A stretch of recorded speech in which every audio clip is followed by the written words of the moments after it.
ये वीडियो का स्क्रीनशॉट देखिए। ये वीडियो अयोध्या का बताया जा रहा है। कहा जा रहा है कि ये दो बाबा जिनकी कुटाई हो रही है, इन्होंने लड़की को छेड़ने का काम किया।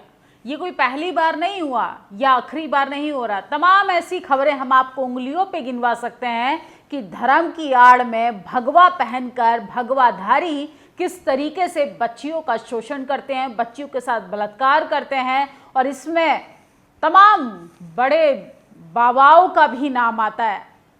सोचिए किस तरीके से लगातार बाबाओं के आश्रम में ऐसी ऐसी खबरें आती हैं कि रोंगटे खड़े हो जाते हैं कि इनको धर्म का रक्षक कहा जाए, जिनसे बहन बेटियों को बचाना पड़ रहा है। धर्म की आड़ में किस तरीके से ये लोग महिलाओं का शोषण करते हैं और इस पर बात बहस करने वाला कोई क्यों नहीं। क्या धर्म की आड़ में ये सब करना ज़रूरी है? ऐसे लोगों की वजह से धर्म भी बदनाम हो गया है। सोचिए दो बाबा ये अयोध्या में लड़की छेड़ने का काम कर रहे थे। इनके पहनावे से अंदाज़ा लगाइए कि किस तरीके से ये लोग धर्म को भी बदनाम करते हैं, मज़हब को भी बदनाम करते हैं और किस तरीके से गंदी हरकतें करते हैं। स्वामी प्रसाद मौर्य ने ट्वीट किया है, अयोध्या से लड़की से छेड़छाड़ करने वाले इन बाबाओं को क्या कहेंगे, लफंगा या सनातनी। अयोध्या पुलिस से विनती है कि ऐसे बाबाओं की जांच पड़ताल गंभीरता से करें, क्योंकि ऐसे बाबा जब सड़क पर खुलेआम घूमते रहेंगे तब तक बहन बेटियां सुरक्षित नहीं रह सकती हैं। बहन बच्चियां जो हैं वो घर से निकलने पर भी घबराने लगेंगी। और दूसरी खबर है यूपी के बुलंदशहर से। राधा स्वामी सत्संग व्यास आश्रम में सेवादार ने किया 2 नाबालिग किशोरियों से रेप। उसमें एक बच्ची मेंटल डिसेबल है, 5 महीने की प्रेग्नेंट हुई। 8 माह से मीठी गोली के बहाने नशीली गोली खिलाकर रेप करने का काम कर रहा था सेवादार। सोचिए किस तरीके से राधा स्वामी सत्संग व्यास आश्रम में ये कई महीनों से ये कांड चल रहा था, लेकिन इसकी भनक किसी को तक नहीं थी। क्या प्रशासन सो रहा था? क्या आश्रम के तमाम लोग जो हैं इस लापरवाही को छुपाने की कोशिश कर रहे थे? किस तरीके से बच्चियों के साथ लगातार ऐसे आश्रम में लगातार शोषण किया जाता है, लेकिन तमाम खबरें कभी मीडिया अखबार की नज़रों में खबरें नहीं होती हैं। यूपी अयोध्या में 2 साधुओं ने लड़की के साथ की छेड़खानी तो हुई सरेआम धुनाई। साधुओं ने बाद में छेड़छाड़ का विरोध करने वाले युवक की भी पिटाई की।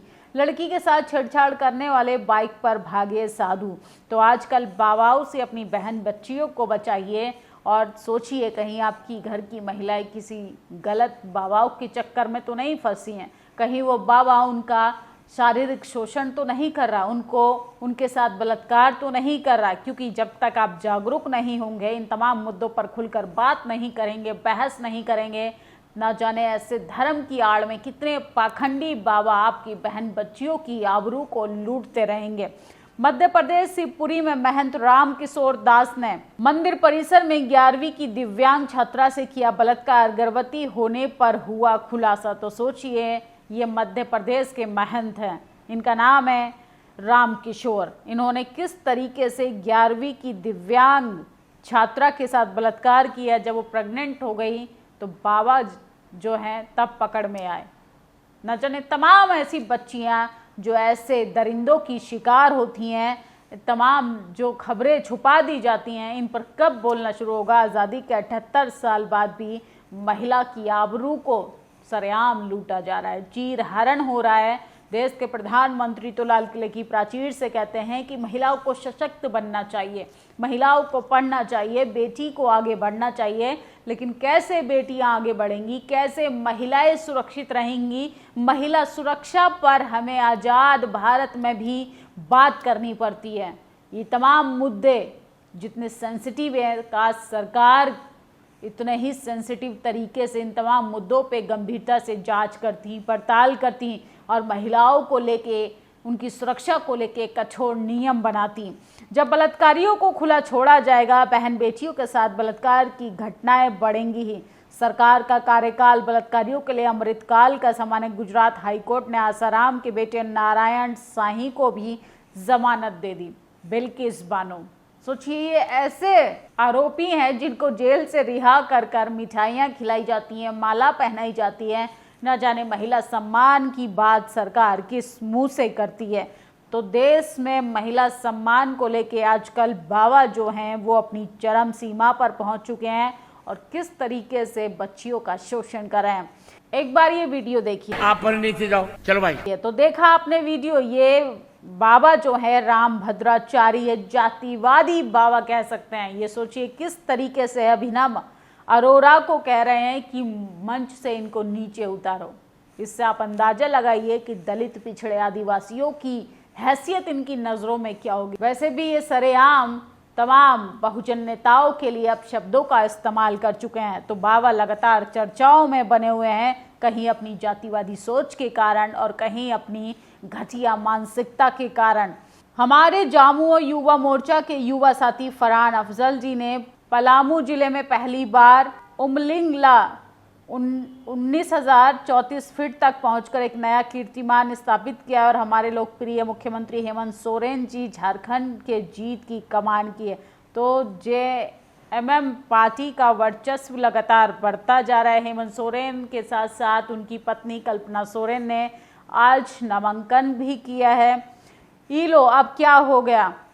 तुम तो कहते थे कि पप्पू यादव डर गया। अपनी प्रेस कॉन्फ्रेंस में लॉरेंस बिश्नोई का नाम तक नहीं लिया। पप्पू यादव पहले ही कहा था कि मैं मुंबई जाऊंगा। अभी पप्पू यादव ने ऐलान कर दिया है कि वे आज मुंबई जा रहे हैं। पप्पू यादव ने पोस्ट करके जानकारी दी कि मुंबई आ रहा हूं। रांची में कांग्रेस प्रत्याशी के नामांकन समारोह में शामिल होने के उपरांत आज मुंबई के लिए उड़ान भरूंगा।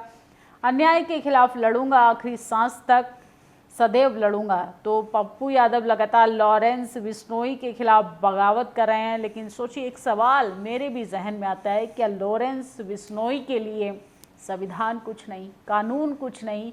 किस तरीके से जेल में बैठकर पूरे देश में कोहराम मचाया हुआ है, डर का माहौल बनाया हुआ है। ये पूरे प्रशासन पर सवाल खड़ा होता है।